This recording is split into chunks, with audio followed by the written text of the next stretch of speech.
ఈ నెల 1వ తేదీ నుంచి 10వ తేదీ వరకు నియోజకవర్గ సదస్సులు నిర్వహించాలని చెప్పి ఒక డైరెక్షన్ ఇవ్వడం జరిగింది. అందులో భాగంగా మరి చిత్తూరు జిల్లాలో ఇంత పెద్ద ఎత్తున మరి జిల్లా స్థాయి సదస్సు ఏదైతే డిసెంబర్ 28వ తేదీన మరి మొదటి సదస్సుగా మన నాయకులు శ్రీ నారా చంద్రబాబు నాయుడు గారు తిరుపతిలో శ్రీ వెంకటేశ్వర స్వామి పాదాల చెంత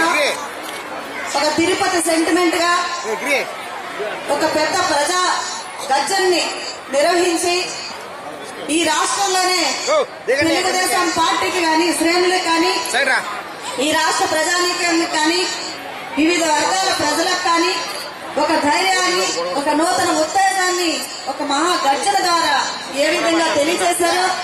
ఈ రాష్ట్రంలో పార్టీ ఒక ఊపిరి తిరుపతి మహాసభ తీసుకొచ్చినటువంటి ఆ నేపథ్యంలో ఈ రోజున ఈ సంవత్సరాన్ని జనవరి 1వ తేదీన మహిళా నామ సంవత్సరంగా మన ప్రీతమ నాయకులు శ్రీ నారా చంద్రబాబు నాయుడు గారు అనౌన్స్ చేసినటువంటి సందర్భంలో మరి తిరుపతి నుంచి మహిళా చైతన్య సదస్సు వేదిక ద్వారా రాష్ట్ర వ్యాప్తంగా ఒక మెసేజ్ వెళ్లాలనే ఉద్దేశంతో ఈ సభను ఏర్పాటు చేయడం జరిగింది.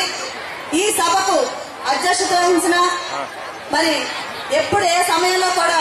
ఒక కార్యక్రమం చేయమని చెప్పి ఒక పిలుపునివ్వగానే రాష్ట్రంలో ఉన్నటువంటి 23 జిల్లాల్లో కంటే ఒక ఉత్తమంగా ఒక మంచి యాక్టివ్ గా ఒక మంచి కోఆర్డినేషన్ తో అందరినీ కలుపుకొని మహిళా కార్యక్రమాలు నిర్వహిస్తున్నటువంటి మరి జిల్లా తెలుగు మహిళా అధ్యక్షురాలు పుష్పావతి గాని మరి ఆమెకు సహాయ సహకారాలు అందిస్తున్నటువంటి జిల్లా నాయకత్వం పెద్దలు శ్రీ గాలి ముద్దుకృష్ణ నాయుడు గారు తెలుగుదేశం పార్టీ పొలిట్ బ్యూరో సభ్యులు అదేవిధంగా గౌరవనీయులు పెద్దలు